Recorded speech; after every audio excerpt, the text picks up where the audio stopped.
Imagine being the strongest in your village, mindlessly following the commands of your village leader. But when you're betrayed by the very people you grew up with, you agree to retrieve the elixir of life in a mysterious paradise in exchange for a free and fulfilling life. The anime opens with a beheading, an execution that requires a high degree of skill, but strangely, something goes wrong. As the executioner swings his blade, he's horrified to see his blade snap upon clashing with our MC's neck, Gabimaru. Gabimaru is clearly depressed, wondering why he still has to suffer, especially living a life filled with bloodshed. Taken back to his cell, we see Sajiri Yamada as Seaman profiling Gabimaru, uttering that Gabimaru was born a shinobi in the village of Awagakure, and breaking a blade with his flesh isn't too uncommon for someone from Awagakure. Sajiri asks if Gabimaru can show off some of his ninjutsu, but Gabimaru refuses, eventually taken out to be executed by burning. Gabimaru acknowledges that death by burning is quite tortuous, as the victim is forced to endure pain until the toxic fumes take them out. But in the present, the men seem to be having trouble with burning Gabimaru, as it seems only his clothes are affected. In his cell, Sajiri is forced to avert her eyes whilst recording the events that happened today, asking Gabimaru about his past. Gabimaru says his parents were slain when he was a child by his village chief, a mystery he has yet to solve. Plus, as a shinobi, Gabimaru had no emotions and hunted as he was told to.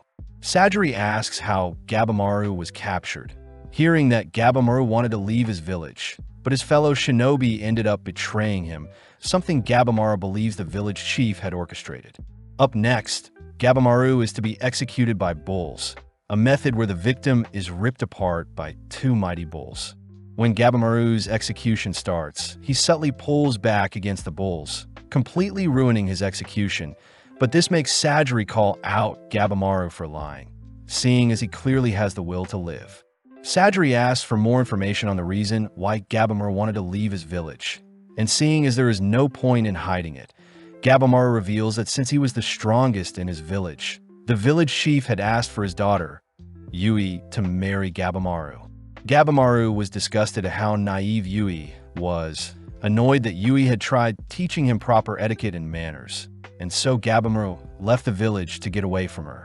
When Gabimaru had told the village chief of his departure, the village chief had requested Gabimaru take on one final task, but that was when his fellow shinobis had cornered and captured him. Gabimaru says his life isn't as interesting as others had hoped, but as Sajiri heads through town later that night, she is warned by her fellow executioner to be wary of Gabimaru, especially since his alias is Gabimaru the Hollow, a man with no emotions. Apparently, there are rumors of an elixir of life from Shinsenkyo that can grant anyone immortality. And with Sajiri hearing that even 20 men could barely capture Gabimaru, she deduces that Gabimaru is still hiding something.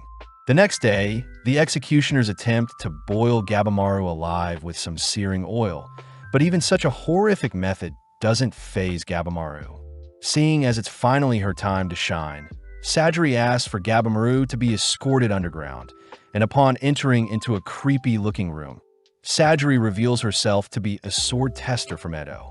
Sajiri dawns from the Yamada clan, a group of people that test out swords and act as executioners, and seeing as Sajiri is a woman capable of being bestowed the Seaman role, Gabimaru suddenly flinches as he can detect killing intent from Sajiri. Feeling fear, Gabimaru suddenly breaks free from his cuffs, and as Sajiri appears behind him with a slash, Gabimaru instinctively leaps back to evade. Finally shedding blood, Gabimaru continues to evade Sajiri's advances, listening in as Sajiri declares that a person's true nature is revealed right before their death. Having pulled together Gabimaru's history, Sajiri declares that Gabimaru still wants to live, especially since he loves his wife. Suddenly hit with a wave of emotions, Gabimaru remembers the fond memories he had with Yui, becoming enraged as he steals a sword only to begin clashing blades with Sajiri. Sajiri presses further by asking why Gabimaru continues to lie to himself, but Gabimaru refuses to listen, flashing back to a time when Yui had pointed out how kind Gabimaru was to her. When Gabimaru had reminded Yui that he had been hollow his entire life, Yui says a hollow man would have never accepted her, especially with such a horrific scar on her face. Yui knew that men in her village are sent off to hunt and gather, whilst women are to stay at home and bear children. Something her father recognized, hence, he was the reason why Yui had her scar. To prove she was right, Yui had given Gabimaru a quick kiss, making Gabimaru blush, and is the reason why Yui loves Gabimaru. In the present, Gabimaru begins crying that he is irredeemable, all whilst memories of Yui accepting him for who he is flashes through his mind.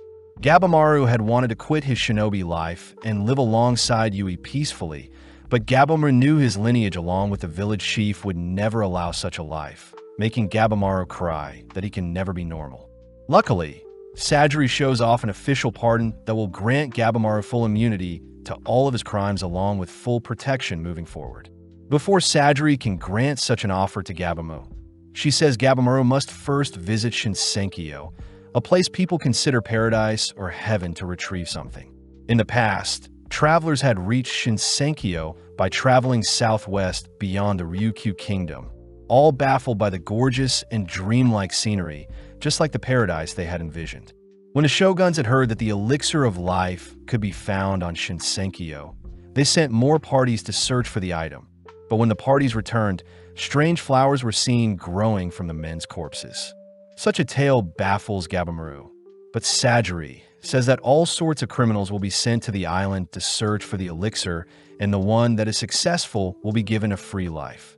To top things off, Sajiri says that the report shows that Yui has hopes that Gabimaru will return one day, having shut herself off from everyone, something that fires Gabimaru up. When the other executioners call out Sajiri for not executing Gabimaru, they all draw their spears ready to slay Gabimaru themselves. But with a single exhale, Gabimaru sets his body ablaze with his ninjutsu. In the blink of an eye, Gabimaru diffuses the situation by taking down the surrounding men, only to agree to help Sajiri track down the elixir of life. Sajiri says they'll first head to Edo, and with Gabimaru agreeing to take on whatever comes his way, he wishes for Yui to wait for the day he reunites with her. In the past, Sajiri's father, Kichiji Yamada Seaman, was once tasked with beheading a convicted storyteller, and with clean precision, Sajiri's father was able to lob off the storyteller's head. Strangely, even though their head was cut off, the storyteller continued to tell a story, a feat Sajiri wishes to replicate. As Sajiri grew up, she began practicing her executions, naturally garnering attention seeing as she was female, but sadly with every person she slain, Sajiri began to feel more guilty. Aizen Yamada as Seaman had advised Sajiri to not fear her actions, but during her next execution, Sajiri had performed her duties as normal, but Aizen utters that the fear within her is causing Sajiri to give the convicted a painful death. Sajiri has since wondered how she can become more fearless, wondering if there is someone she could execute without feeling any emotions. But in the present day, we see various criminals gathered near the ocean. The announcer first introduces the 11th Taishigun, Tokagawa Nariyoshi, but hearing that name, the gathered criminals begin booing the man. Off to the side, Sajiri notices that Tanio Saikichi, a burglar amongst the crowd, along with Nikamaru the arsonist, Kido Shuken the murderer, plus various other deadly criminals. Silencing the criminals, the announcer says the person who successfully retrieves the elixir of life will be given a life pardon in the form of a certificate, a statement that catches everyone's attention. Sajiri suddenly spots Adachi Matagoro, a criminal that targets women and children for pleasure, someone that makes Sagiri wonder if she would feel guilty putting down. At the same time, we see Gabimaru bored out of his mind, but suddenly Yuzuraha, a fellow criminal, says it's a pleasure to meet Gabimaru, a little disappointed he isn't as big or scary looking as she expected. When the announcer tries telling everyone about what they can expect when heading to Shinsenkyo, the criminals all cry that they're bored, prompting Aoki to ask the criminals to take off their masks, revealing the corpse of their former sergeant who visited the paradise. Aoki says the body of their sergeant is no longer human, and when the sergeant returned, there were lumps on their body that sprouted into flowers. Aoki reveals that 60 of their men had also gone missing on their most recent expedition, something that begins to freak out some of the criminals, but Nirugai speaks up, asking if there truly is an elixir of life to be found on the island. Aoki says the criminals are allowed to refuse the offer if they want, prompting a tattooed-looking man to leave the scene, but instantly Aizen takes his life. Aoki declares that each criminal will have a member of the Yamada Asiman clan monitoring them, and if the criminals act up, the Yamada members will be free to put them down. Aoki adds that the criminals won't be able to leave the island by boat if their monitors aren't with them.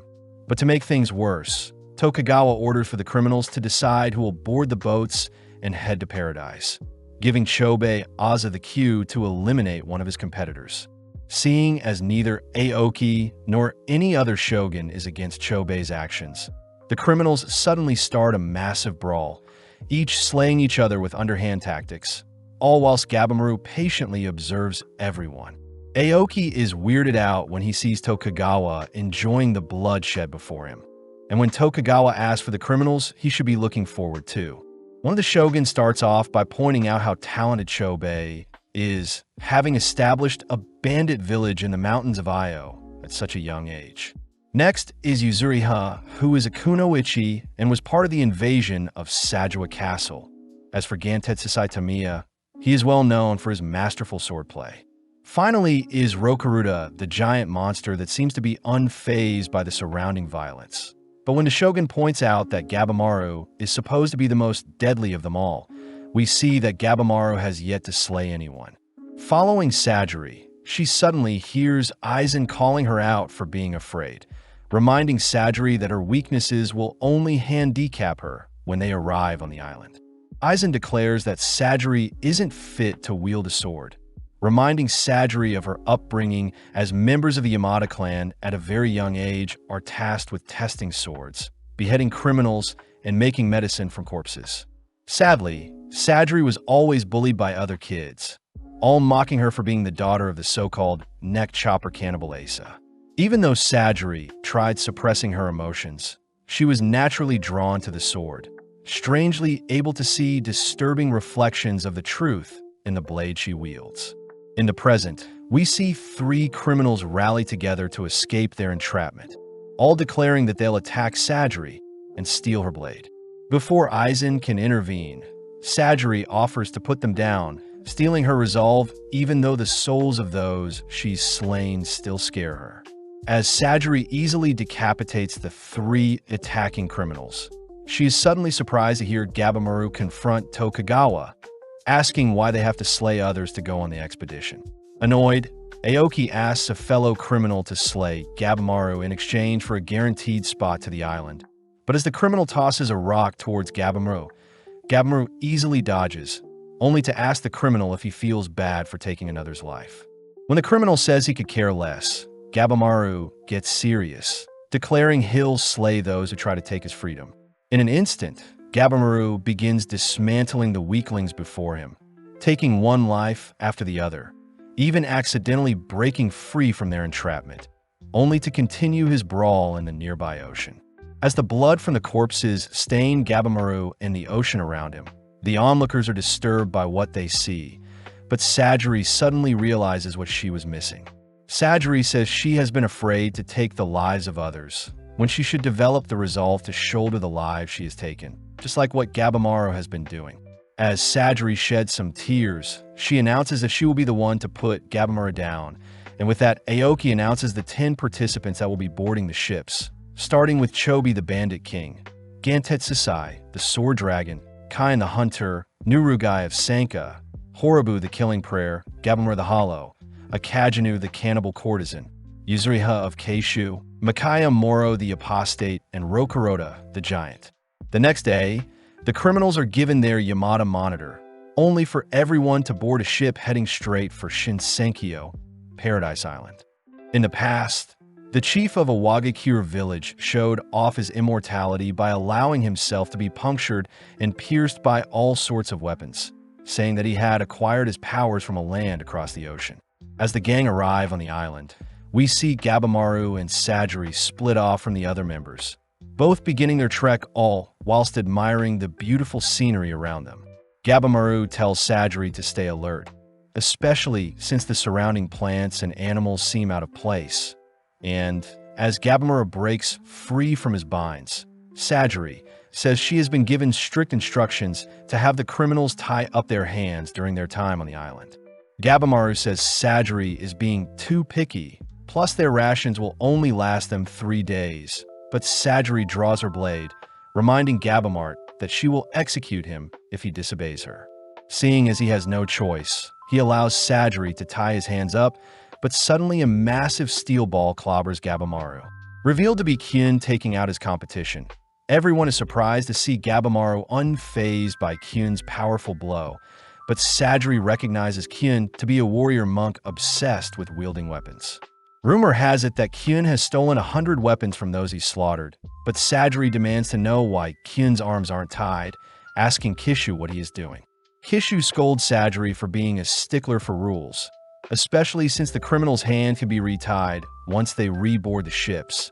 And to make things worse, Kishu tries pointing out how lowly ranked Sajiri is, but Sajiri stops him before he can. Kyun is annoyed everyone is ignoring, choosing to unveil his toolbox filled with weapons, as he creepily announces that he'll test out his new weapons on Gabamaro. Gabamaro says the others will get a head start if they spend their time fighting, but Kyun could care less, especially since Kishu and Sajiri have allowed their duel. As Sajiri asks Gabamaro to tie up his hands, Kyun takes the chance to rush Gabamaro, but all of his weapons break upon colliding with Gabamaro. When Gabamaro finishes tying his own hands, he uses one of Kyun's poles to propel Kyun into the air, and seeing as Kyun's weapons have all been tossed into the air as well, Gabamaro locks onto one in particular. With a single kick, Gabamaro sends one of Kyun's own weapons directly into Kyun's stomach, all watching as Kyun collapses onto the ground. Sadly, Kyun is revealed to have sewn layers of protection into his own skin, surviving Gabamaro's attack only to get pumped up for their brawl. Sadly, Gabamaro wipes the floor with Kyun, completely skewering the monster with his very own weapons. Seeing as his job is finished, Kishu chooses to decapitate Kyun and bring back his head as proof to leave the island. But before Kishu leaves, he warns Sajiri that she is quite unlucky. Kishu says the moment they arrived at the island, all the criminals had reverted to their twisted ways to survive, some trying to slay each other, whilst others attempted to befriend each other. Kishu reminds Sajiri that the criminals will do whatever they want to survive, confusing Sajiri since the criminals should follow the shogun's rules if they want to be pardoned. But Kishu says surviving is all that matters when they're on this island.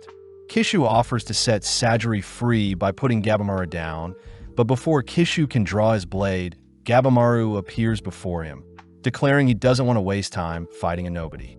As Gabamaro and Sajiri prepare to leave, Kishu says he predicts things will change heavily in a few hours, and as we cut to Aizen, we see him busy tying up his boat.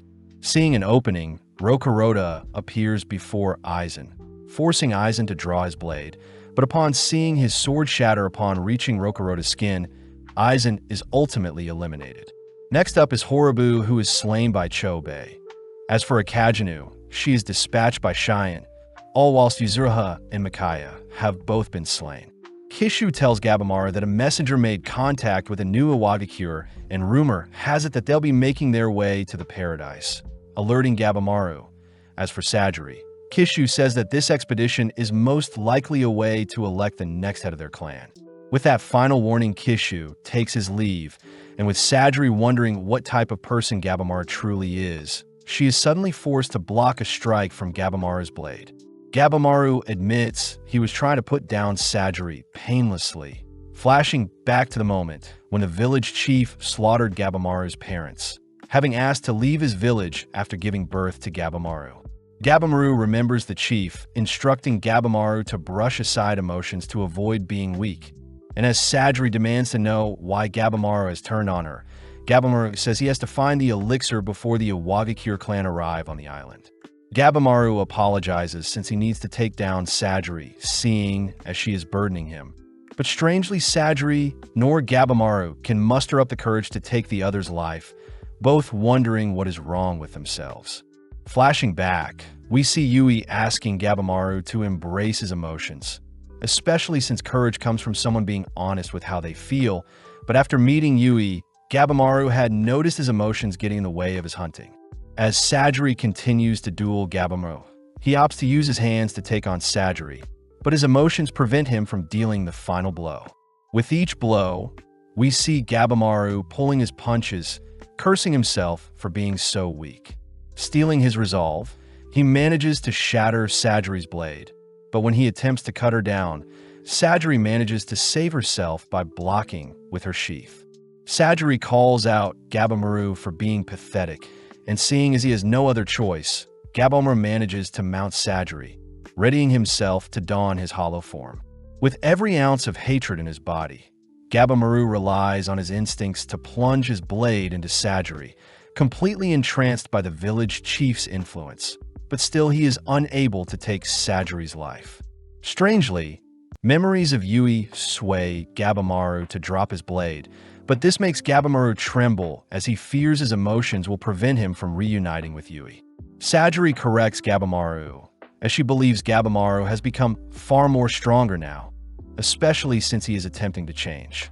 With Sajiri's words hitting home for Gabimaru, she manages to convince Gabimaru to sheath his blade, both calling a truce as Sajiri says she wants to see Gabimaru change for the better. Elsewhere, we follow Fuchi and Gantetsusai encountering some strange-looking statues, but when a butterfly lands and stings Gantetsusai's hands, Gantetsusai gets a strange feeling. Instantly severing his own hand, Gantetsusai points out the disturbing human face on the butterfly, and just as Gantetsusai predicted, his lobbed-off hand begins to sprout flowers. At that moment, the island begins to rumble as various creatures begin to flock around the intruders of their land, forcing everyone to stay on high alert as strange anomalies make themselves known. In the past, no one would mess with Gantetsusai as he had honed his swordplay masterfully, even drawing the attention of Lord Tatsumi, who recruited Gantetsusai as one of his officers. Gantetsusai agreed, seeing as he was given a place to stay and food, but during an evening of drinks with Tatsumi, Tatsumi had questioned if Gantetsusai was even capable of slaying a dragon. Pissed, Gantetsusai had destroyed the dragon carving Tatsumi had owned, ultimately putting a bounty on Gantetsusai as Tatsumi sent his men to arrest Gantetsusai. Hearing that Gantetsusai will return one day and mess with Tatsumi more, Fuchi is weirded out by Gantetsusai's reason for living. Gantetsusai asks what the tools Fuchi had brought with him, but Fuchi brushes aside the question, declaring that he is ranked 9 amongst his peers. Fuchi says the tools he's brought are for dissection, swiftly drawing his blade, which alerts Gantetsusai, all whilst ordering Gantetsusai to not look down on him. Seeing Fuchi's resolve, Gantetsusai simply begins to head through the forest, making Fuchi ask what Gantetsusai has planned. Gantetsusai announces that he'll start off by eliminating his competition, something Fuchi had expected, especially since these expeditions are like creating insect poison, with the most poisonous insects surviving till the very end. Back in the present, we see Gabimaru and Sajiri prepare to face off against a fish-looking monster with prayer beads, both weirded out by the island's inhabitants. When the fish sends multiple arms after Gabimaru, Gabimaru is forced to evade, landing a lethal kick on the fish's head. Sadly, the monster manages to grab hold of Gabimaru, slamming him onto the ground. Sajiri tries backing Gabimaru up, but Gabimaru orders Sajiri to stay back, reminding her he is basically invincible. Seeing as the fish is unfazed by the hole in its head, Gabimaru remembers Rule 5 of the Shinobis, recognizing he shouldn't engage with unknown enemies. Distracted by Sajiri, Gabimaru is binded and tossed around once more, but before he can give Sajiri the order to flee with him, our duo realize they've been surrounded by smiling monsters in all directions. Sajiri can't help but feel lightheaded, checking to see what Gabimaru plans to do, but seeing as there is no way out, Gabimaru gets serious. Igniting himself with his flames, Gabimaru begins dismantling the monsters around him, crying out that he needs to survive no matter what. Entranced by the scenery around her, Sajiri barely manages to evade a monster that has snuck up on her. But having let her guard down, Sajiri is suddenly surrounded by smaller-looking creatures. Taking note of Sajiri's predicament, Gabimaru reasons he should just let Sajiri be slain. but his emotions refuse to allow such a thing, forcing Gabimaru's body to move and rescue Sajiri. Before Sajiri can thank Gabimaru, a tentacle from the fish monster attempts to strike Gabimaru from behind, but Genji appears, slaying the fish monster. Senta and Yuzuriha appear alongside Genji, all impressed. Gabimaru was able to hold off the smiling creatures, but as Gabimaru thanks them for saving him, he asks why Yuzuriha has two people monitoring her. Yuzuriha asks Gabimaru to not be so frightened, especially since she is a fellow ninja, and when Yuzuriha tries seducing Gabimaru, Gabimaru instantly avoids her seduction tactics. Yuzuriha says their team of 5 will give them a greater chance at survival, but Sajiri asks why Yuzuriha has two people with her. Genji introduces himself as a rank 8 seaman, revealing that his original criminal Mikaya was seduced and slain by Yuzuriha, so he reasoned he should help watch over her. Sajiri accuses Genji of being seduced by Yuzuriha, all while Senta introduces himself as the rank 5 amongst their cohort. Seeing as there may be greater monsters to slay, everyone agrees to team up, but when Yuzuriha tries getting all touchy with Gabimaru, he once again pushes her away. Hurt, Yuzuriha manages to trip and pull Gabimaru in close, reminding Gabimaru that only one of them can return with the elixir, therefore they should make the most of their time together. Gabimaru wonders why they should trust Yuzuriha moving forward, but Yuzuriha offers up the intel they've gathered, declaring that the bugs on the island are the most dangerous of them all. Apparently, the human-faced bugs can poison people whilst causing them to hallucinate, something Yuzuriha found out when she used Mikaya as a test subject. As for the centipedes and other creatures, they're basically harmless, another revelation thanks to Mikaya. To top things off, Yuzuriha had played dead to lure and slay Mikaya. Senta adds that most of the statues on the island are a mix of Buddhist and Taoist designs. Strange since both religions are quite different, and seeing as there's more information they'll need to gather, Yuzuriha promises to disclose anything she knows. Gabimaru demands to know why Yuzuriha is so desperate to cooperate with them. Hearing that Yuzuriha has a younger sister with an incurable disease, and in order to provide for her sister, Yuzuriha became a shinobi and joined a prestigious clan. Immediately, Gabimaru calls Yuzuriha out for fabricating her past, something Yuzuriha admits is true, as she says she simply doesn't want to die young. Realizing how strange Yuzuriha is, Gabimaru demands to know what she did to Mikaya. But Yuzuriha refuses to disclose the experiments she performed on the poor soul. Gabimaru says he'll need to keep an eye on Yuzuriha, but as the gang discuss their next course of action, we see Sajiri off to the side questioning how she can help the team. Feeling strange and lightheaded, Sajiri suddenly collapses, only for us to cut to Toma, who is an outsider that was acknowledged by the Yamada clan for his exceptional swordplay. Aizen said Toma needed to execute someone to be an official member of their clan, ultimately allowing Toma to request that Chobei be the person he executed, revealing that Chobei is actually Toma's big brother. When Toma had told Chobei he only needed to retrieve the elixir to be pardoned for life, Chobei immediately accepted, cutting to the present day, where Chobei is seen manically tearing through the statue like monsters. Toma highly respects his big brother, even praising him for staying strong when the lord they served in the Edo castle became corrupt. To make things worse, their mother had passed due to their poverty, and their father was executed alongside the corrupt lord. Luckily, Chobei was a smart boy, having one day been captured alongside Toma by some bandits. But instantly Chobei was able to charm his way into working with the bandits. Over time, Chobei was caught, but even still Chobei had sacrificed himself so Toma could live a good life and return to rescue him. Seeing the unlimited swarm of monsters approaching them, Chobei instructs Toma to flee with him. And as our brotherly duo duck and weave past the creatures, Toma ends up getting caught. Sadly, Chobei leaves Toma to fend for himself, something Toma doesn't fault Chobei for doing as he makes his final stand, but surprisingly Chobei returns to help, having retrieved a bigger axe from a monster's corpse. As a soul projectile scrapes Chobei, the duo suddenly spot even more horrific monsters surrounding them, freaking Toma out when the monsters begin to speak. Chobei says he's had enough of the creature's rambling, choosing to go berserk as he enters into a frenzied state, only to carve up the monsters.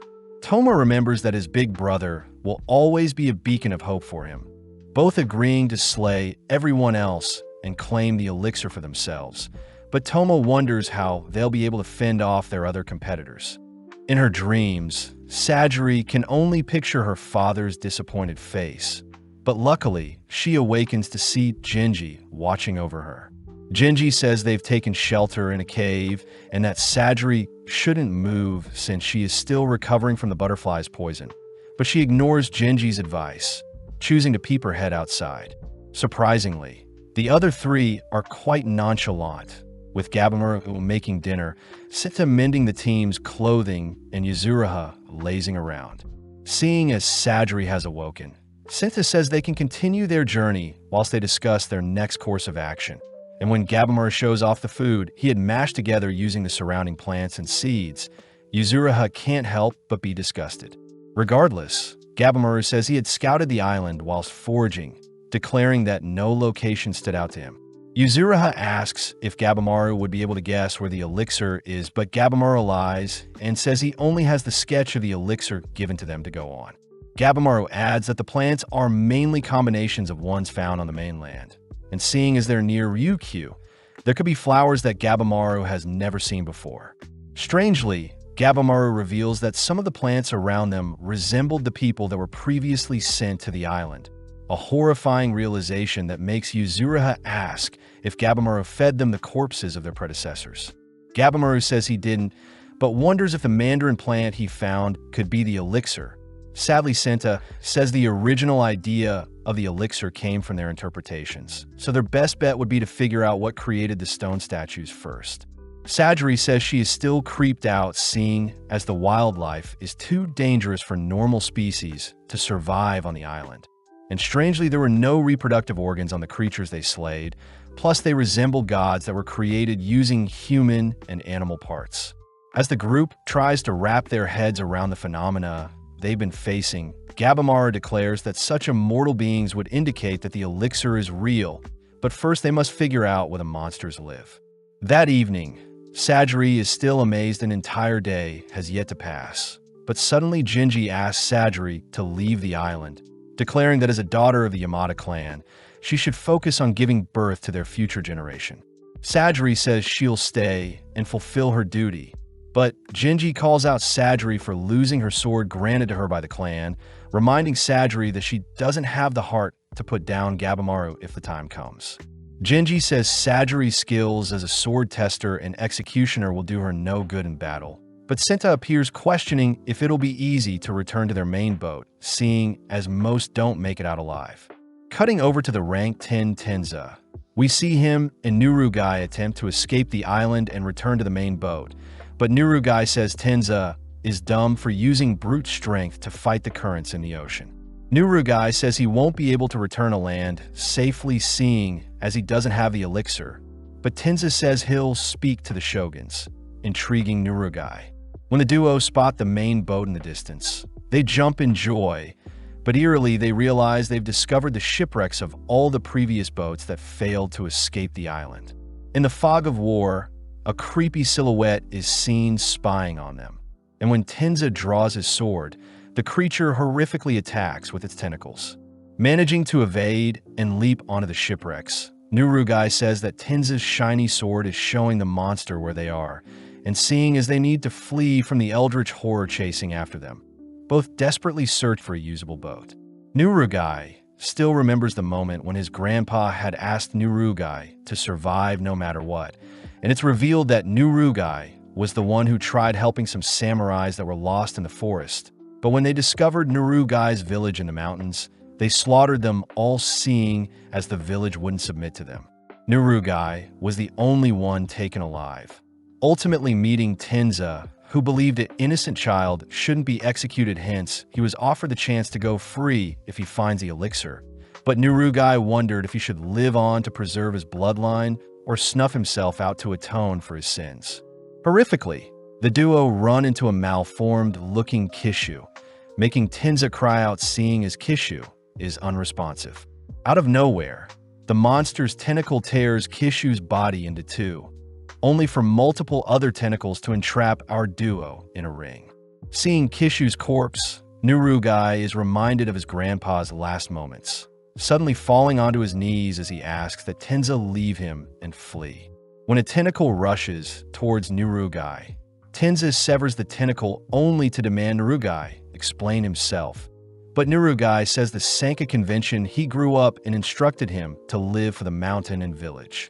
With Tenza blocking another attack from the creatures, Tenza asks Nurugai to explain why he doesn't want to flee, but this annoys Nurugai as he sees Tenza is putting his body on the line to protect him. As the creatures begin to swarm our duo, Tenza continues to hold them off, demanding to know if Nurugai wants to live. Suddenly struck with the fond memories he had with his gramps, Nurugai cries that he wants to live, prompting Tenza to toss him a sword as they both fight their way toward a stray boat off in the distance. As the evening sun appears, we see that Nurugai and Tenza have successfully escaped their demise and made it back to the island, but they fear that all the surrounding currents only lead back to the island. Tenza does remember the lone samurai that made it back to the island, declaring they'll search for that route once they get cleaned off, but upon seeing Nurugai's girlish figure, Tenza realizes that Nurugai had been a girl all along. Nurugai says she's fallen for Tenza, but as we cut back to the others, Genji is seen storming off as he says Sajiri is expected to leave tomorrow morning. Alone with Senna, Senna says he half agrees with Genji as Sajiri seems to be the only one able to tame Gabimaru, something that makes Senna ask how the two got so close. Sajiri decides to hide Gabimaru's past from the others, cutting to later that night when everyone is asleep, but Sajiri chooses to have a chat with Gabimaru. Weirdly, Gabimaru asks if Sajiri is feeling better, catching Sajiri off guard as Gabimaru seems to care for her. Gabimaru says he'll face the Iwagakure if they invade the island, and once he leaves the island, he'll live the rest of his life with Yui, something Sajiri finds admirable. Sajiri asks how Gabimaru can be so strong, but Gabimaru says he can sense great potential in Sajiri herself. Unable to pinpoint exactly what it is, but Gabimaru's instincts tell him that Sajiri is strong. Seeing as Gabimaru believes in her, we cut to the next day, where Genji offers to escort Sajiri back to her boat, but Sajiri says she won't be leaving. Sajiri still remembers the prejudice she received from her peers and parents during her upbringing as a woman, especially since women were never meant to wield a blade nor have the right to lead their clan. But Genji can't understand what Sajiri is feeling. Sajiri cries that she wants to live as a samurai, swiftly bowing to Genji as she pleads for Genji to allow her to live her life how she sees fit, but Genji says he can't bear to listen to such nonsense. As Genji draws his blade to knock some sense into Sajiri, Sajiri swiftly disarms and steals Genji's blade, pissing him off as he refuses to be made fun of. But before things can escalate, Rokuruda appears, ripping a hole in Genji's stomach. In the past, we see that Rokuruda would always eat, eventually growing up and being unable to control his powers to a point where he slayed his own parents. In the present, Genji had pushed Sajiri away from Rokuruda's attack, tanking the entirety of the blow as he was flung brutally into a tree. Seeing as Genji is on the brink of death, Genji cries for Sajiri to run, but Rokuruda has snuck up on her preparing to attack. Right on cue, Gabimaru appears, knocking Rokuruda aside, horrifying Sajiri when she realizes Aizen was meant to be watching over the giant. Seeing as Rokuruda is clearly agitated and unharmed, Gabimaru declares he'll have to take the bout seriously. And seeing as Shinobi Rule 9 is accurately analyzing enemies' abilities, Gabimaru says he'll test to see what Rokuruda is capable of. In a mere second, Rokuruda rips a tree out from the ground, nonchalantly launching it towards Gabimaru. And as he evades, he cries for Sajiri to get to safety and leave Genji's body. Gabimaru is a little annoyed that Yuzuriha is watching idling by, something she is proud of as she begins cheering Gabimaru on, and seeing as Rokuruda has only brute strength, Gabimaru says he'll only have to focus on predicting Rokuruda's swings. Strangely, Rokuruda begins changing up the speed in which he attacks, forcing Gabamaru to stay on the defensive, as he realizes that Rokuruda is more capable than he seems. Testing out a theory, Gabamaru employs his stone-throwing technique, but the deadly projectiles simply bounce off Rokuruda's thick exterior.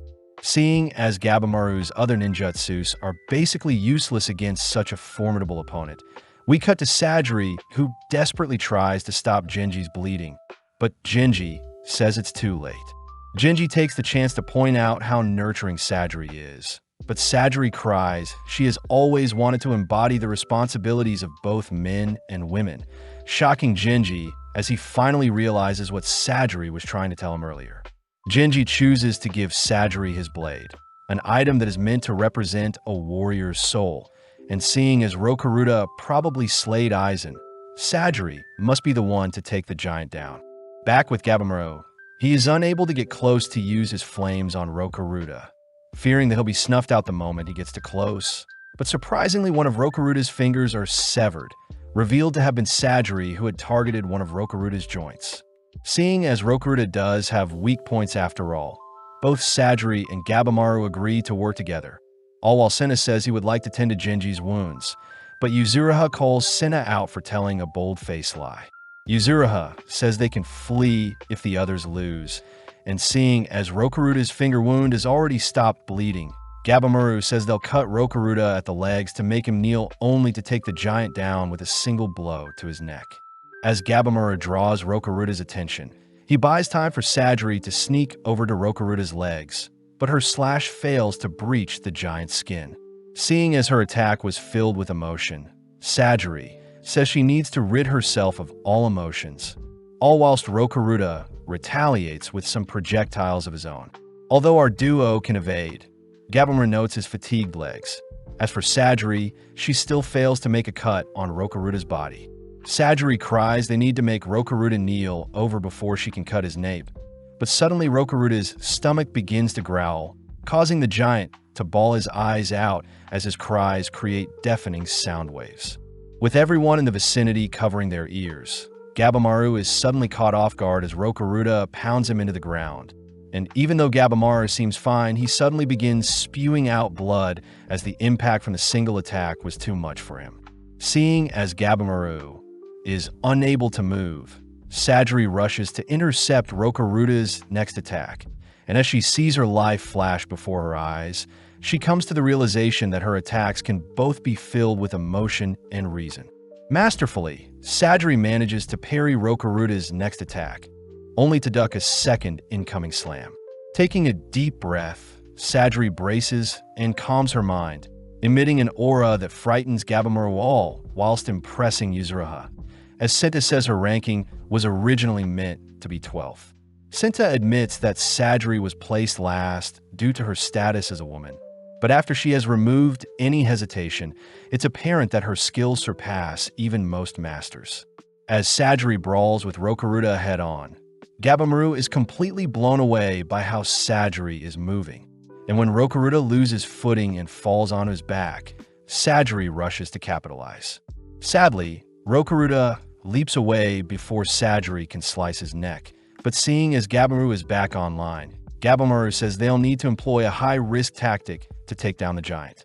Stepping up, Gabamaru sets his heart ablaze, only to begin infusing each of his attacks with his purgatory flames. Kicking various flaming rocks, swinging a fiery tree, and even blowing a breath of flame towards the giant, Gabamaru begins to set the surrounding area on fire. Having realized what Gabamaru was planning, Yuzuriha and Senate are seen fleeing the scene, all whilst Gabamaru's flames spread rapidly throughout the island. Yuzuriha had realized that the smoke from the flames would ultimately rise up and begin suffocating Rokuruda due to his tall stature, and seeing as they'll be able to outlast the giant by keeping low to the ground, our duo watches as Rokuruda coughs and cries out in agony. Giving in, Rokuruda finally collapses to his knees, squirming and gasping for air, but this gives Sajiri the perfect chance to cut his neck. When Rokuruda tries attacking Sajiri, Gabamaru blocks and pins Rokuruda to the ground, allowing Sajiri to calm herself and perfectly decapitate the giant. As Rokuruda's life flashes before his eyes, we learn that Rokuruda was actually cursed by extreme hunger, something that led him to be alone his entire life. As a last act of sympathy, Sajiri graciously asks Rokuruda to sleep for eternity, but Gabimaru is more concerned about the vicious flames encasing them. Seeing as they must flee the scene, Gabimaru leads the way for Sajiri, and seeing as both Genji and Aizen have passed, Sajiri promises to live and carry on their legacies. Not even a few minutes later, our duo hide from the statue monsters that seem to be heading over to the fire they created, strange seeing as animals normally avoid danger at all costs. Gabimaru says they have no choice but to continue deeper to where the monsters just came from, and seeing as they need to find the elixir as soon as possible, both Gabimaru and Sajiri begin bolting in the same direction. Coincidentally, they meet up with Yuzuriha and Senta, who seem to be mindlessly staring off into the distance. And when Gabimaru and Sajiri join them, they all become speechless upon discovering a village on the island. Cutting over to Chobei, he is seen drinking the blood of the monsters he's slain, all whilst Toma explains the possibility of hermits and outcasts that may live on the island. Suddenly, Chobei detects some movement off in the distance, and when our brothers head over to inspect the sound of the noise, they're horrified to see two seductive-looking beings embracing each other. Taofar and Ju-Far glare at the brothers when they realize they're being watched, both suddenly speaking as they demand to know how humans have made it to their location. But before Tao can invite the brothers to join them, Ju declares they will eradicate the brothers. Back with Gabimaru, he says they need to figure out if the inhabitants of the village are their enemies, all whilst a mysterious figure listens in on their conversation. Immediately, Gabimaru turns to face the figure, prompting the figure to run off, but Gabimaru sprints after them. Pulling off their hood, Gabimaru lays eyes on a child, but out of nowhere a bonsai-looking monster attacks Gabimaru, buying the girl enough time to flee the scene. Gabimaru cries that the girl may be their only hope at learning more about the island, choosing to leap towards the tree monster, only to kick it towards the others as he continues after the girl. Sajiri chooses to run after Gabimaru, leaving Senta and Yuzuriha to deal with the tree creature. And seeing as it's her time to shine, Yuzuriha tosses away Senta's glasses, only to gulp down a liquid that makes her pores ooze out a strange substance. With Gabimaru hot on the girl's tracks, he manages to catch up to her, noting how familiar she is when navigating the island. When the girl tries striking Gabimaru, he nonchalantly catches her hand, but surprisingly, she manages to flip and restrain Gabimaru, something extraordinary for her size.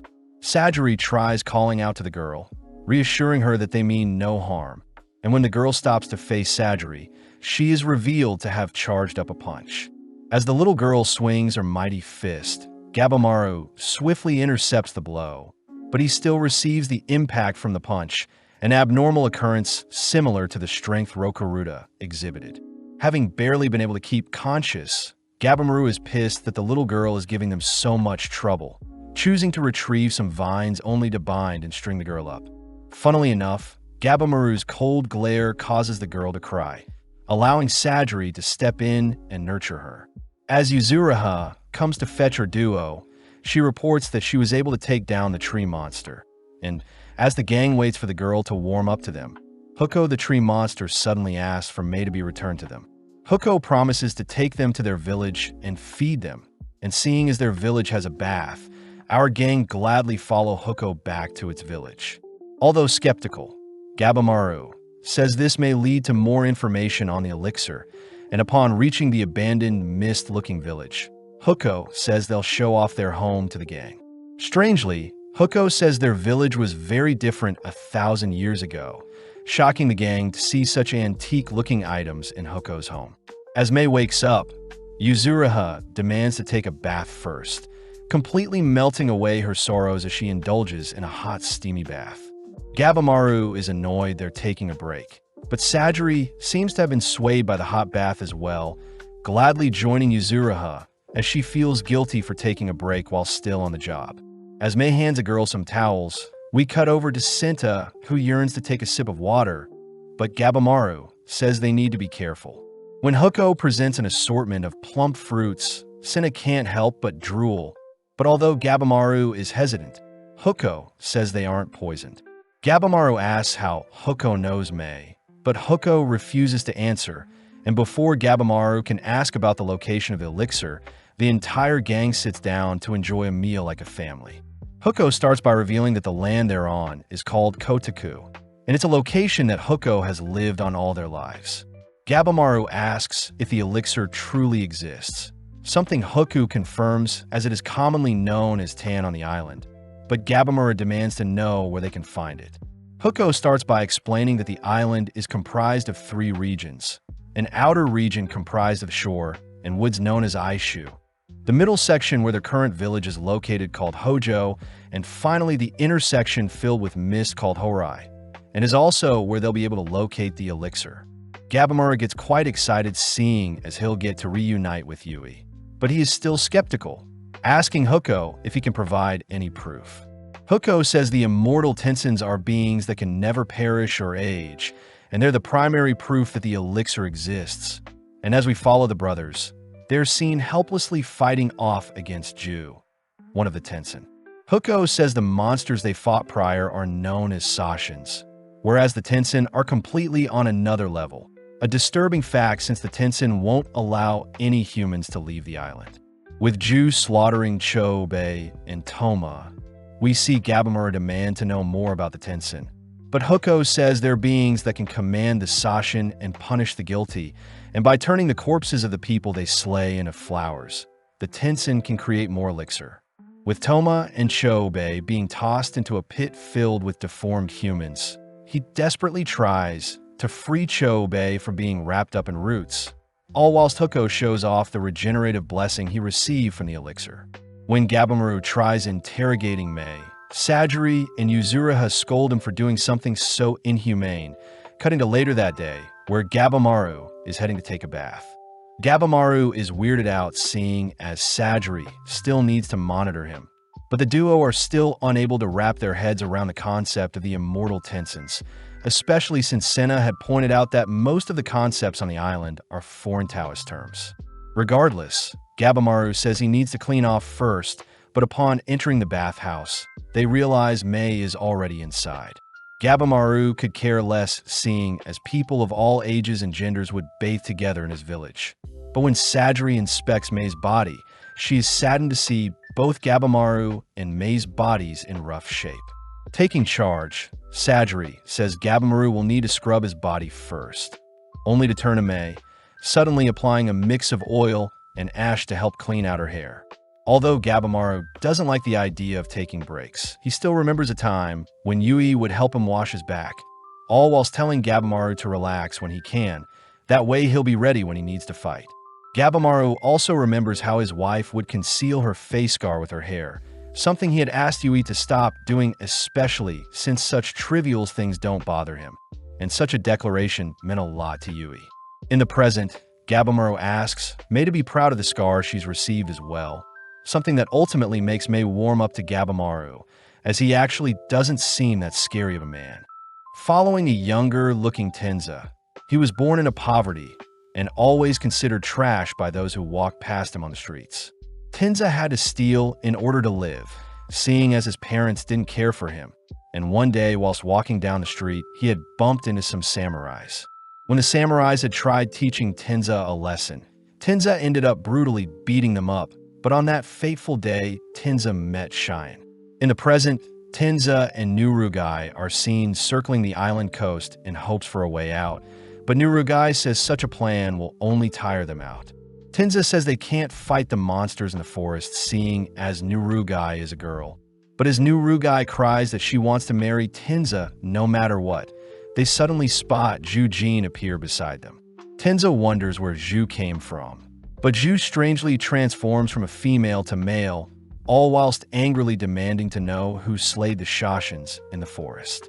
Before our duo can flee, Ju blinks in front of Tenza, successfully blowing Tenza back with an empowered fist.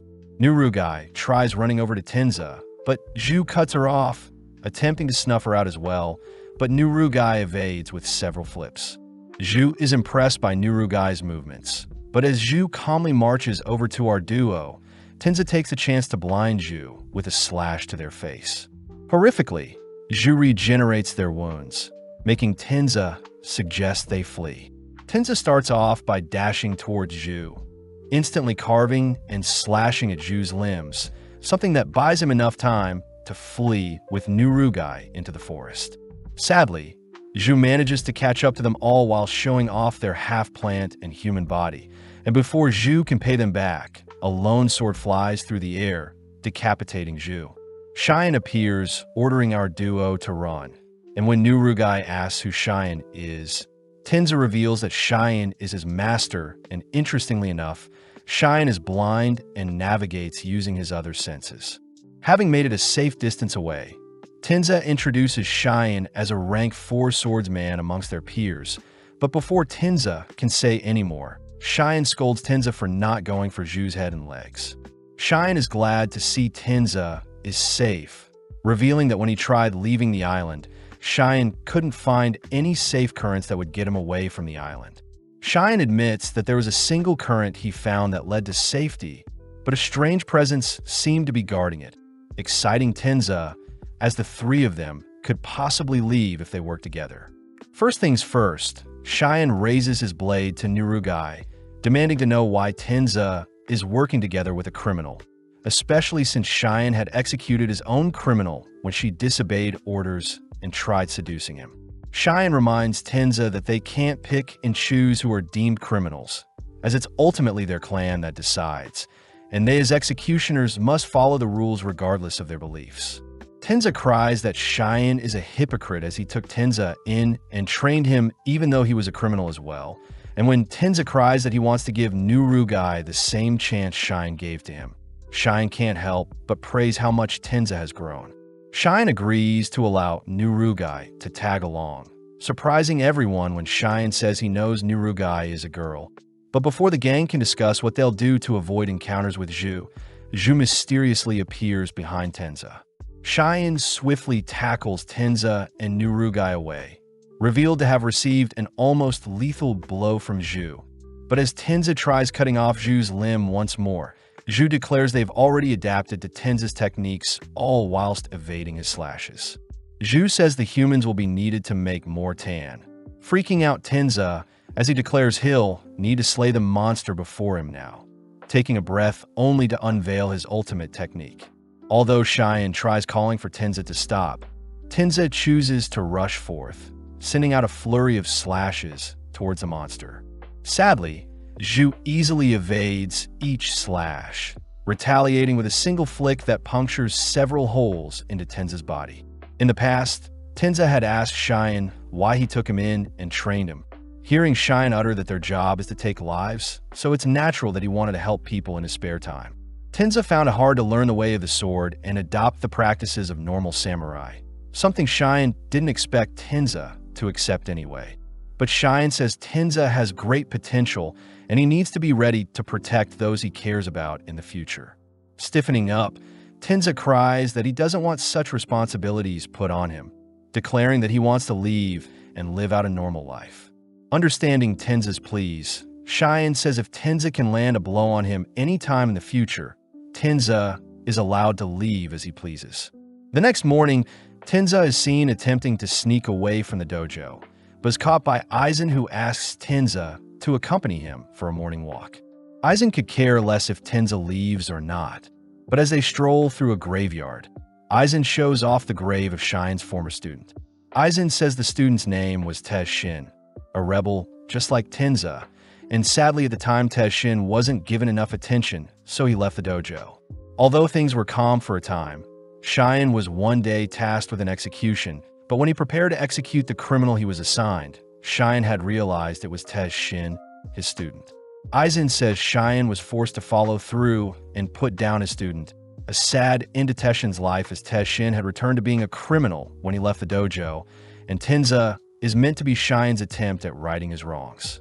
Later that day, Cheyenne was surprised to hear that Tenza wanted to spar him, both spending the rest of the day dueling each other as Tenza eventually grew quite close to Cheyenne. In the present, Tenza collapses to his knees, barely able to feel his fingers as the pain from his chest is making his vision go blurry. Tenza realizes that they'll all be slain if he falls, so as Tenza steals his resolve, he pushes himself forward to buy the others time. Punch after punch, Tenza manages to mount and pummel Zhu into the ground, but with a demonic-looking grin, Zhu blows another hole into Tenza's stomach. Seeing as Cheyenne is ready to avenge him, Tenza desperately cries for Cheyenne and Nurugai to flee, and when Cheyenne finally understands what he must do, Cheyenne chooses to run away with Nurugai, all whilst Tenza continues to stall Zhu. Completely defeated, Tenza wonders how great his life could have been if he got the chance to raise students of his own. But with Cheyenne and Nurugai escaping the scene, Nurugai demands to know what Cheyenne left the student. Cheyenne cries that he'll make Zhu pay for what they've done, all whilst Tenza is seen sleeping in a pool of his own blood, and as Tenza's final memories flash through his head, we learn that Tenza was ultimately able to disarm and land a strike on Cheyenne in the past. But Tenza had chosen to stay and train with Cheyenne instead of leaving the dojo. Back in the village, we see Senta stressed out, even after reading all the books they found left behind. That night, whilst the girls sleep, we see Gabimaru and Senta on lookout duty, but when Senta falls asleep, Gabimaru gets impatient, choosing to head towards the center of the island alone. Dashing through some thick fog, Gabimaru continues south, but suddenly stops when he enters into a clearing filled with strange voices. Gabimaru realizes that there are tree creatures praying before him, and weirdly, they aren't moving, reminding Gabimaru that Senna had warned the gang against exploring further until they figure out more about the island.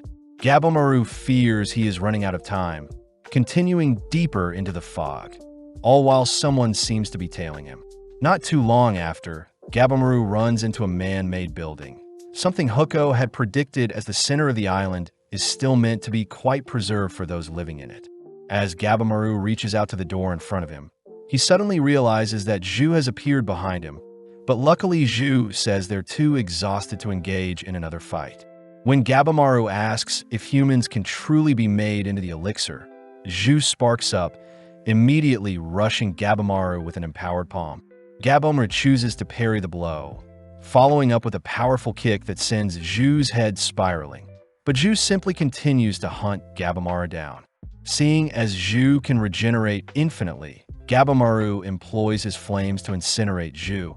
But before Gabimaru can turn away, Zhu sneaks up on Gabimaru even with their burnt body. Zhu manages to combo and slam Gabimaru into the walls of the building before them.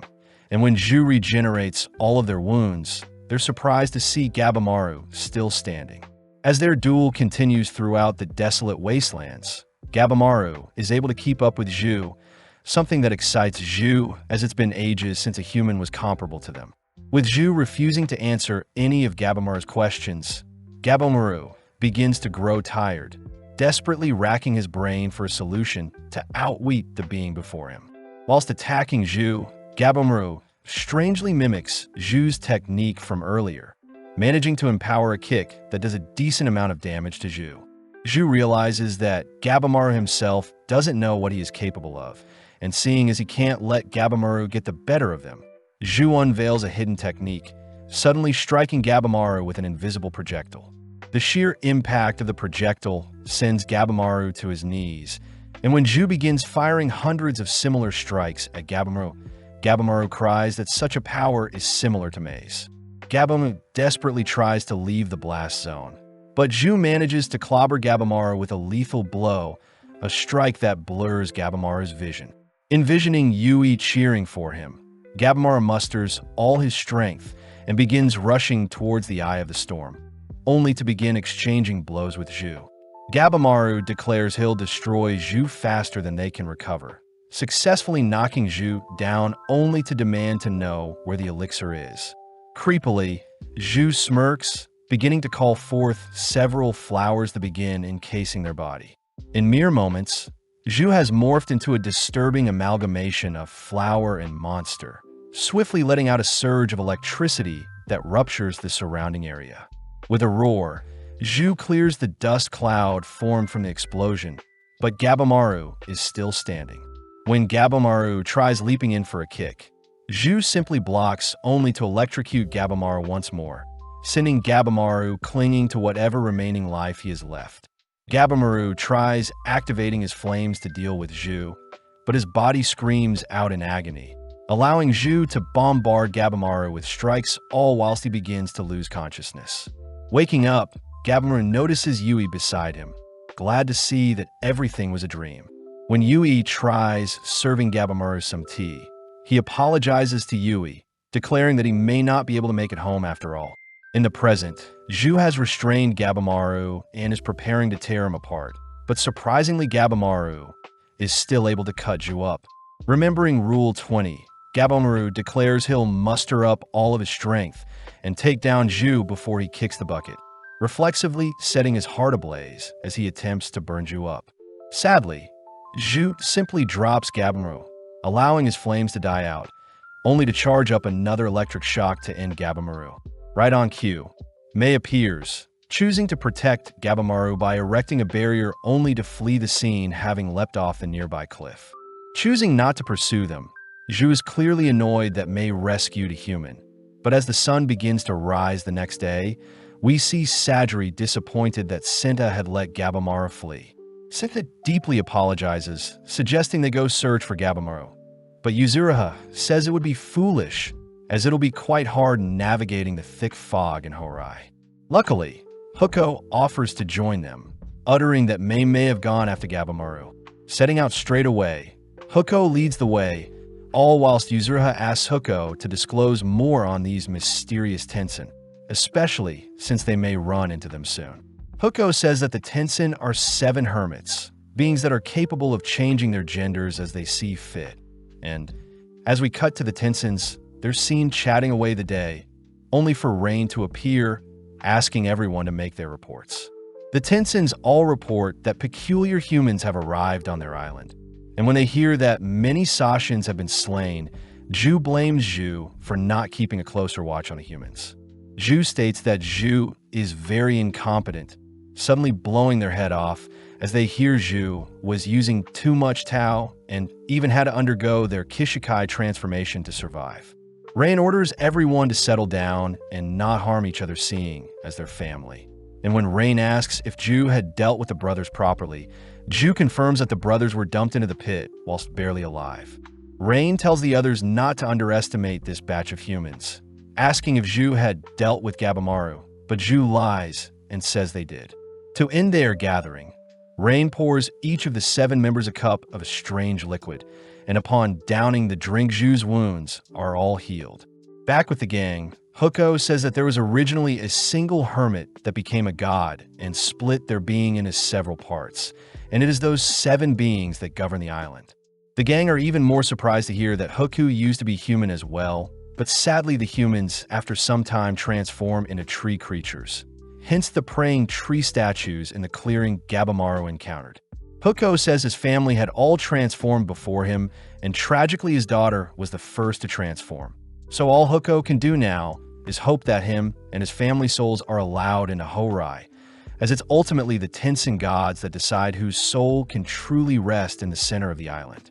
Cutting over to Gabimaru, we see that he has managed to survive the fall thanks to Mei, but Gabimaru gets pumped seeing as Zhu seemed to be someone he could slay.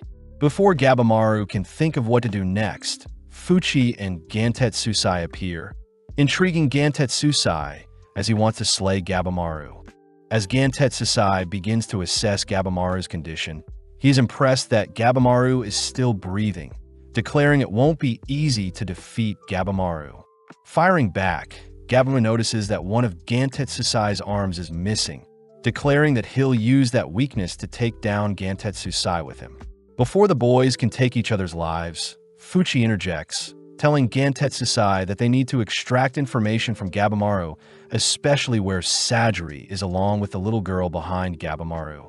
Gabimaru realizes it'll be a 2-on-1, but remembering that he needs allies to take on Zhu, Gabimaru swallows his pride and begs his enemies to assist him. Intrigued, Gantetsusai draws his blade ready to sever Gabimaru's neck, but Gantetsusai stops himself upon seeing Gabimaru not move.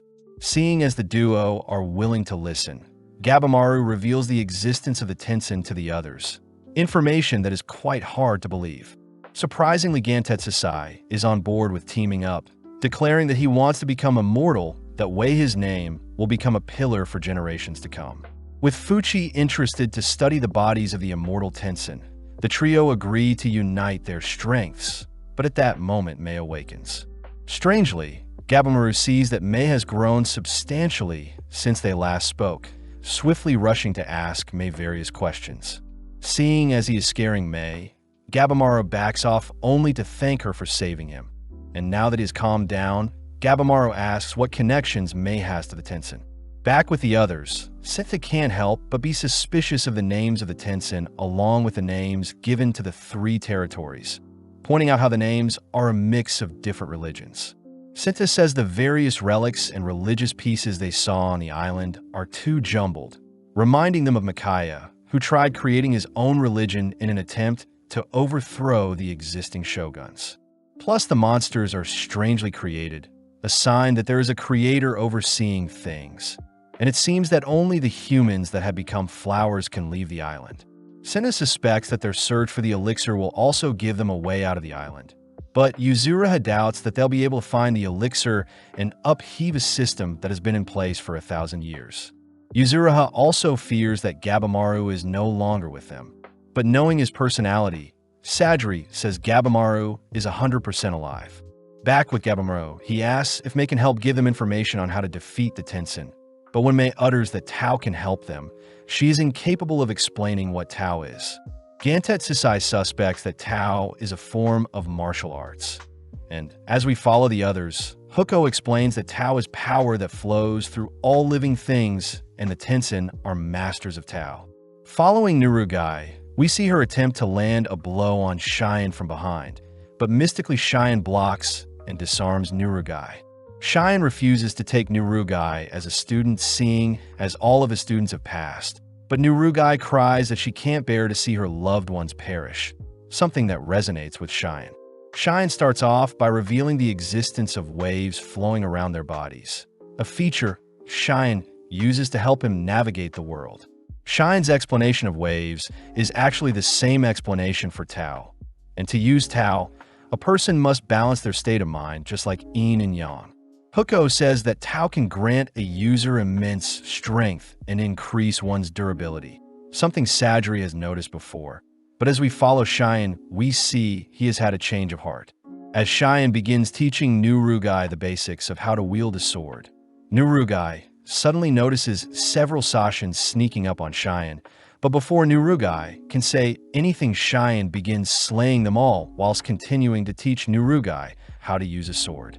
Cheyenne reminds Nurugai that she'll have to keep up with him, something that fires her up as she brandishes her blade alongside Cheyenne, all while several Sashins surround Gabimaru and his group. Gabimaru is annoyed they don't have more time to chat, but Gantetsusai takes the lead by cutting down a few of the Sashins with his blade, declaring that they'll learn how to use Tao whilst they face the swarm ahead of them. With Gantetsusai giving Mei a ride on his shoulders, Gabimaru suddenly detects a strange presence past the swarm, wondering who is hiding in the far back. Elsewhere, we see Tao and Mu embracing each other, all whilst Tao praises Mu for creating the pit that can harvest more elixir for them. Mu proudly declares that people thrown into the pit will eventually become flowers, but the people need to be alive but weakened so they can't escape, plus the existing corpses will help restrain anyone from leaving. Surprisingly, we see Chobei dragging his body out of the pit whilst Toma clings to his back, both managing to escape the pit alive. Toma had suggested they flee the island, but Chobei says they won't leave until they take down Ju and Tao, especially since he has figured out one of the Tenshin's weaknesses. Chobei says when he split Ju in half, it was Ju's lower half that regenerated, not the top half. And seeing as the Tenshin resemble plants, Chobei suspects that the Tenshin's roots or lower half is the source of their power. Toma is once again amazed by how observant his brother is, getting disgusted when Chobei retrieves a human arm from the pit to feast on, but suddenly a tentacle-looking dosher appears, casually greeting the brothers. As the boys leap back, they hear that the dosher is simply here to investigate as per the Tenshin's orders, and it seems that the centipede dosher is currently monitoring Gabimaru and his party. Doshir says that unlike the Sashins that lack intelligence, they're Doshirs, beings that act as right-hand assistants to the Tenshin. Doshir asks the brothers to simply submit themselves, but this pisses Chobei off as he propels towards Doshir with a kick, but Doshir dodges only to land a flush punch on Chobei. Chobei retaliates by ripping out Doshir's lead arm, impressing Doshir as he wonders if Chobei is using Tao, and seeing as the brothers aren't backing down, Doshir regenerates his arm only to call for Sashins to attack them. Chobei asks Toma to take out the weaklings, an order Toma gladly fulfills as he cuts down the small fries, leaving Chobei to brawl with Doshir. Doshir says the Tao flowing through Chobei's body would indicate that he is tired. Combined with his regenerative abilities, Doshir says they'll wipe the floor with Chobei. Waiting for the right time, Doshir uses Chobei's irregular Tao flow to attack Chobei's blind spot, an attack that instantly drops Chobei. Horrified to see his big brother defeated, Toma attempts to rush to his side, but is blocked off by the Sashins. Doshir says they'll return Chobei to the pit whilst he is still breathing, but reflexively Chobei awakens and rips out Doshir's throat. Chobei reminds Toma that he can't be easily defeated, but seeing Chobei still alive freaks Doshir out as he wonders if Chobei had merged with the beings in the pit. Chobei asks what was the strange thing he detected from Doshir earlier, surprising Doshir as it seems Chobei is able to make sense of Tao, and even more strangely Chobei's Tao flow seems to be more dense than before. Seeing as he can't let a monster run rampant, Doshir begins firing some invisible projectiles at Chobei, choosing to dash and close for some hand-to-hand combat. When Chobei's arms are dislocated, he simply pops them back into place, frightening Doshir as Chobei's Tao is growing stronger by the second. Toma wonders what is happening to Chobei, watching as Chobei declares that his body is surpassing what humans are normally capable of, and it's something he must adapt to, just like what he's been doing his entire life.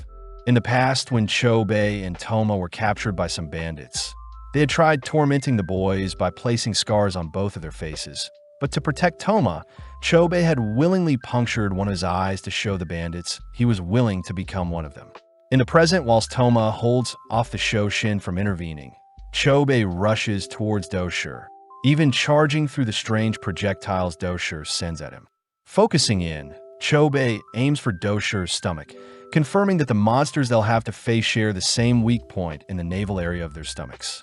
Attempting to retaliate, Doshir once again fires off an invisible projectile, but suddenly Chobei monstrously evades the attack, declaring that he can see the Tao around Doshir. Doshir tries calling for their Sashin to help them, but sadly Toma has already slain them all, and when Doshir tries firing off another projectile, Chobei simply halts the attack by crushing Doshir's hand. Chobei wonders why the Tao didn't defend Doshir from his attacks, and seeing as the Tenshin he fought earlier seem to be masters at using Tao, Chobei declares he'll have to master the use of Tao as well.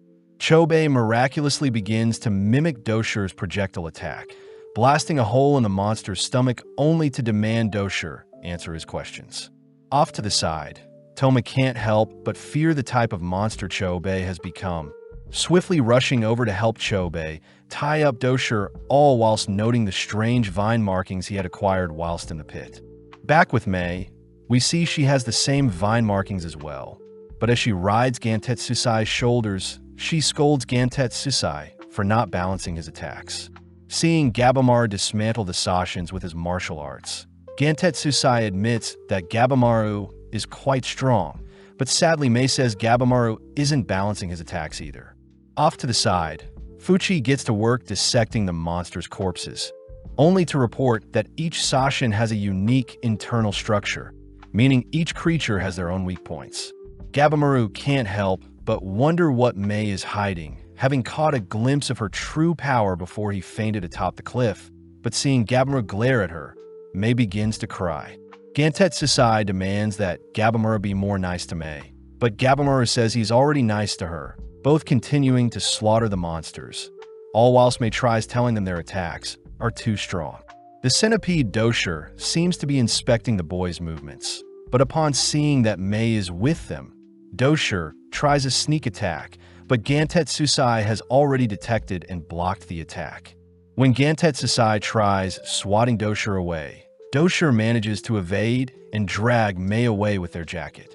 Surprisingly, Doshir gently places Mei down, only to ask where Mei has been, declaring that Mei was originally banished from the palace 1,000 years ago, but she eventually went missing from Horai entirely. Doshir said Rain had forbidden anyone from searching for her, but Doshir is glad to have reunited with Mei, especially since Mei doesn't belong with the humans. Doshir reveals that Mei feeds off humans to survive, just like the Tenshin. And as Doshir begs Mei to return and lead them, we see Gabamaru completely speechless. Gabamaru feels betrayed, seeing as Mei may be hiding more things from them. But seeing the poor girl crying, Gabamaru's body moves on his own. Having stepped in front of Mei, Gabamaru chooses to protect the poor girl, admitting that he doesn't know Mei's true intentions, but he can't stand idly by and let Mei be taken away. Annoyed, the centipede Doshir calls for the butterfly Doshir to appear, and within a single second, both Doshirs call for their armies of butterflies and centipedes to swarm the area. Gantetsusai is excited, seeing as he can enact his revenge on the being that took his hand from him. And before Gantetsusai can rush the Doshirs, he is struck by the invisible Tau projectile. Gabamaru realizes it's the same attack Zhu used on him, and as Gabamaru begins brawling with the centipede Doshir, Gantetsusai takes on the butterfly Doshir. Taking a quick break, the Doshirs declare that humans aren't fit to protect Mei, but Gabamaru says he is simply returning Mei the favor for rescuing him. But this annoys the Doshins as they declare that Mei is essential for their Tau training. The Doshirs reveal that it takes 5 steps to master Tau, with the final one being the balance of yin and yang, and can be achieved with intercourse between men and women. It's revealed that the Tenshins have been using intercourse to further increase their Tau mastery over the years. This would also explain the Tenshins' abilities to shift genders, seeing as they need to balance the yin and yang when embracing each other. Disgustingly, Gabamaru and the others realize what type of training Mei will be used for if she is captured, as the Doshir need a female partner to train, and it's revealed that Rain was the one who inflicted the scar onto Mei, seeing as she was banished for only housing yin energy in her. Gantetsusai cries that he'll slay the disgusting monsters before them. And before Gantetsusai can ask Gabamaru to join him, the air around Gabamaru begins to spark, seeing as Gabamaru is quite pissed off. Sensing danger from their enemies, the Doshirs morph their bodies into horrific-looking beings using their false Kishikai technique. With both boys pumped up, Gantetsusai starts off by cleaving at the butterfly Doshir's wings, but the attack misses as the Doshir's wing disperses into butterflies that rush Gantetsusai. Although Gantetsusai evades the swarm, he is suddenly weakened, having accidentally inhaled the butterfly's poison. At the same time, Gabamaru works on breaking through the centipede Doshir's thick exterior, managing to blow away one of the Doshir's arms. But the centipede Doshir retaliates with multiple Tau blasts that Gabamaru still can't see. Grouping up, Gabamaru helps Gantetsusai fend off the attacking butterflies with a wall of fire. But as Gabamaru tries to rack his brain for a solution to defeat the beings before them, Fuchi cries that they're straining themselves too much. Fuchi says Mei wants their minds to be both strong and weak, and seeing as Gabamaru still doesn't understand, Mei takes hold of Gabamaru's hand, attempting to show him what Tau feels like. Fuchi adds that Gabamaru needs to weaken his mind, something that reminds Gabamaru of Sajiri asking him to give into his emotions and accept his weaknesses, a revelation that unlocks Gabamaru's ability to see Tau. Now ready, Gabamaru coldly marches towards the Doshirs, prompting the Doshirs to blast him with their Tau projectiles. In the blink of an eye, Gabamaru begins to duck and weave past each projectile, a feat Gantetsusai admits is quite normal for people raised as an Awagakure, especially since their techniques may actually overlap with Tau's techniques. As Gabamaru charges towards the centipede Doshir, he begins to read the Tau flowing around him, nonchalantly blocking a punch only to shred a portion of the centipede Doshir's arm. The Doshirs realize that Gabamaru may be on par with the Tenshin, both rushing to attack Gabamaru, but Gabamaru easily kicks both of them aside. Seeing no way out, the Doshers agree to disclose anything Gabimaru asks of them, starting off by revealing that there are 3 Doshers in total that were sent to spy on the humans. As the Centipede Dosher talks, they try one final sneak attack to take Gabimaru and Gantetsusai with them, but the boys react fast enough, leading Gabimaru to burn up the Butterfly Dosher, whilst Gantetsusai cuts down the Centipede Dosher. Elsewhere, we see Huko has led the others to the palace in Horai, and upon entering through the gates, the gang are mesmerized by the abundance of gold. Out of nowhere, Huku's head is lobbed off, revealed to have been Mu, who had been waiting for them.